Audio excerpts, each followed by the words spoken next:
Got a good guest in studio as we continue on Riveting Radio Realist. What are you laughing at? Radio Ranch, I like that. Reminds me of houses. Yeah, we got goats and horses out back. Sure. Yeah, it's The like a whole ranch. Kit and caboodle.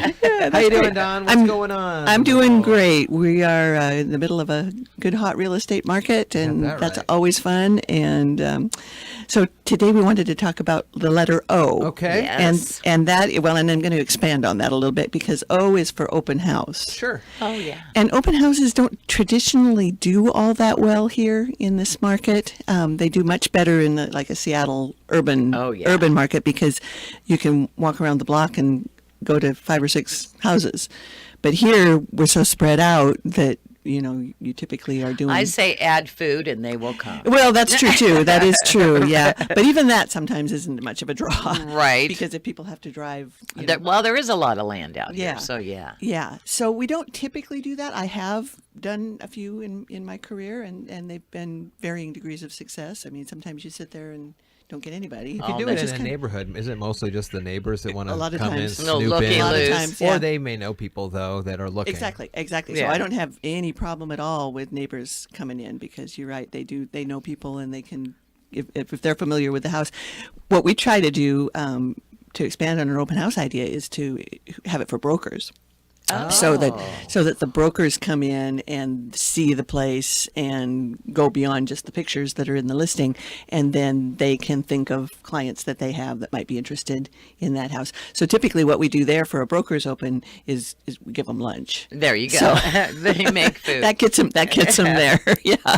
And then hopefully they can take that information back to their clients and pass that on. cool. On an average, what would you say the cost to the showing the listing agent is for an open house? The hours that you're there, the foodstuffs that you do bring, and things like that. What would you say the cost would be of that? Oh gosh, it varies. I've gotten to the point for just public open houses. I don't usually do food just because it just sits there and then you end up having to take it home. Sure. So, but it could vary anywhere from a couple $100 to $1,000. I mean, depending on what you do. I bring it up because now I see, and you've done this too, these virtual open houses. Yes. So what's the cost comparison on that for someone? And is that kind of the way people are going? Then they can sit in their There's skivvies In at the, home. in the bathtub. Yeah. Right? While they're in the bath, they kind of meander through the house in a virtual tour. That's funny that you should mention that. It was one of the things I was going to bring up as my extension on open houses. That is becoming more and more popular.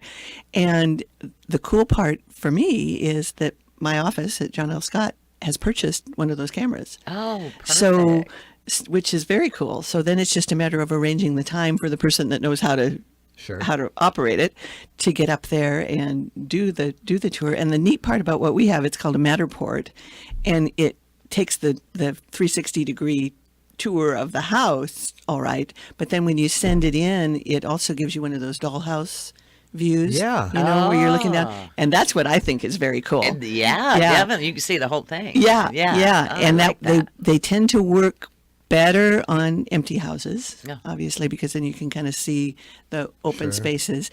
They work better for larger listings. If the house is too small, you're kind of just bouncing around too much. Because what they do is they set the camera up on a tripod, and then it takes a 360 degree view, and then you move it to the next place and do another one, and you just kind of add those together as you work your way around the house. Can you do that, and then you have to bring someone in to stitch all the images together, or and it's part of the process? It's part of the service that goes with the camera. So we send it into a place, and they do whatever they do with it and send it back, and then we just attach it to the listing. And there's a little, if you look at the listing, there's a little video camera thing. And then if you click on that, then it takes you right to that. I've actually seen that on your website. Yes, so it's kind of fun. It's very cool. So like you're there. Like I say, for us, since the office owns the camera, there's no cost. But for somebody who doesn't have a camera, that can be $200 or $300 to do that. What have you heard from the potential buyers who use this thing? Do they like it? Or is there still a sense of, I'd like to physically be in there? or is this a good discerner for folks? They'll get their first. Right. They'll see a picture and they'll see the outside. Oh, that's cute. Yeah. Then they can do the virtual walkthrough and get a little better sense that this may be something. Yeah. People still want to do that actual physical walkthrough, which I totally understand. Sure. Well, they want to see where their furniture's going to go, or how they can decorate it, or. There's another cool tool that I haven't used yet, but we just got notice about it. There's been this debate of do you stage or don't you stage? Oh. And in this market, we typically don't. You don't, just because we would have to bring somebody over from Olympia to do it because there's nobody local.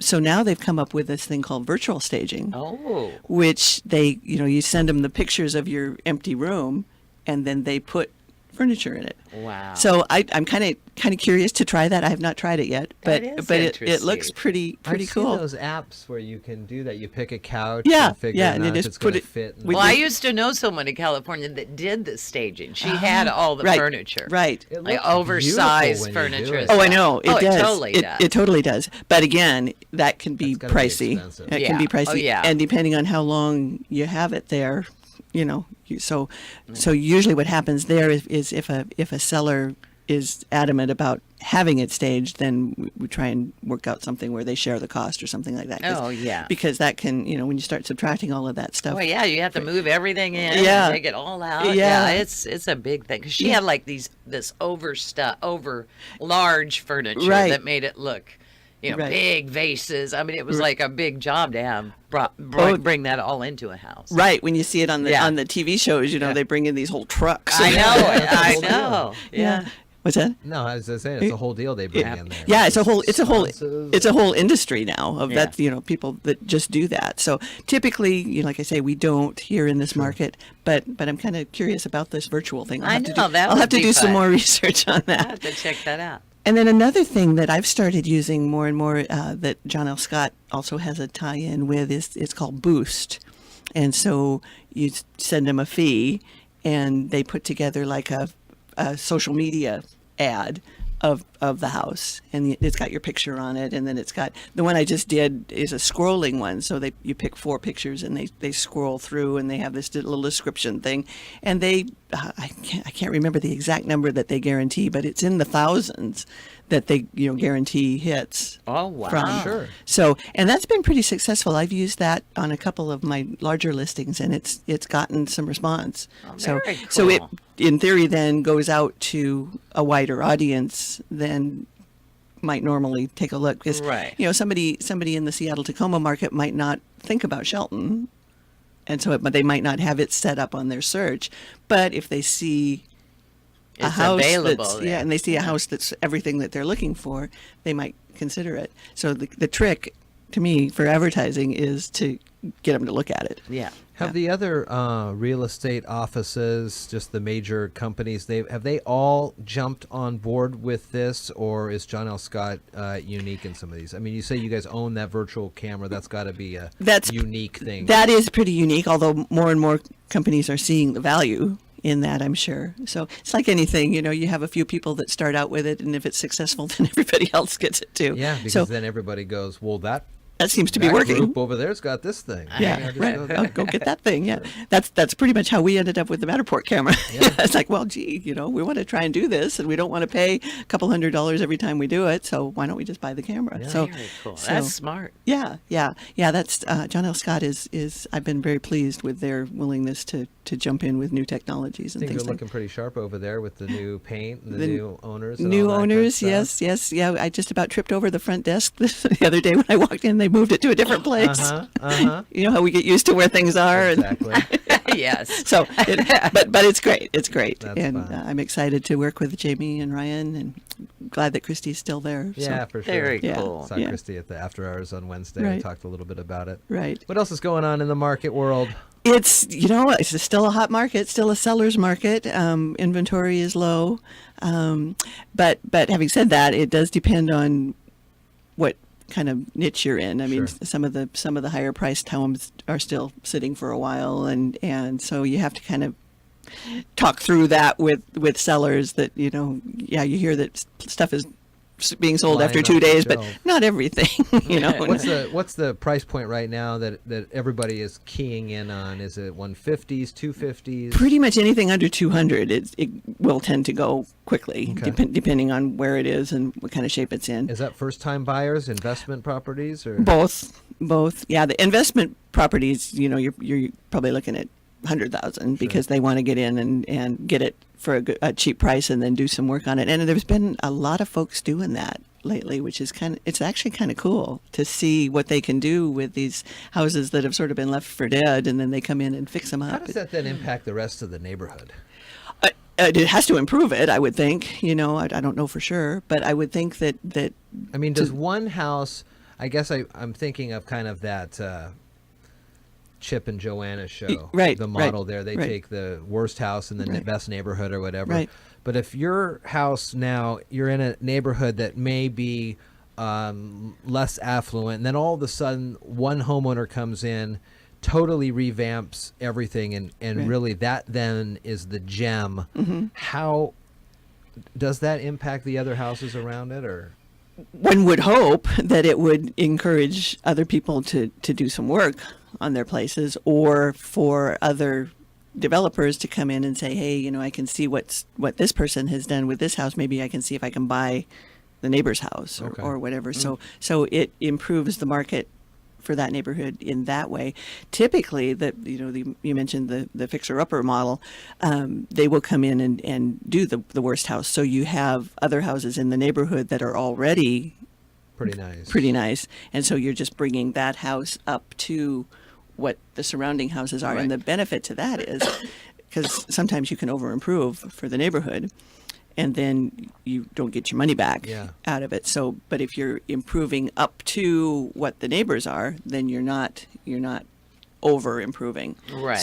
So if you have I never thought about over improving. that's Let's have a conversation about that next time. That's that- a good one. that is a definite thing. Yeah. That For sure. Yeah, people need to really keep that in mind. You know, the tendency is to, well, let's just go in and redo everything. Don't get too fancy now. Well, look and- at your neighborhood. Right, exactly, and look at your potential for repaying what you put in. I mean, Right. if you do things, and unfortunately, landscaping is one of them. You know, you really don't get your money back on over the top landscaping. Yeah. So Just a nice cut grass is oftentimes a good thing. right, yeah. So yeah, we can forego the letter option and Oh, two. O2, yeah, for over improving. Yeah, there we go. There we How go. do people get in touch with you, Don? Over- They can upgrade. call me at 360-490-4493 or come and see me on the corner of 3rd and Railroad at our newly painted John L. Scott office. For sure. And if I'm not there, they will know where I am. Oh, did they get a paint job already? They were Yeah. working Very hard on it. cool. It looks I great. missed that. It looks great. Those Yeah, new very owners nice. roll up their sleeves a little bit, get some they stuff actually going. are. Yeah, they actually cool. are in there doing a lot of the work themselves. Very That's, neat. that's cool. Yeah. All right, Don. Well, have a great weekend. Thank you. Yes. Happy See you Father's around. Day. Oh, thank you.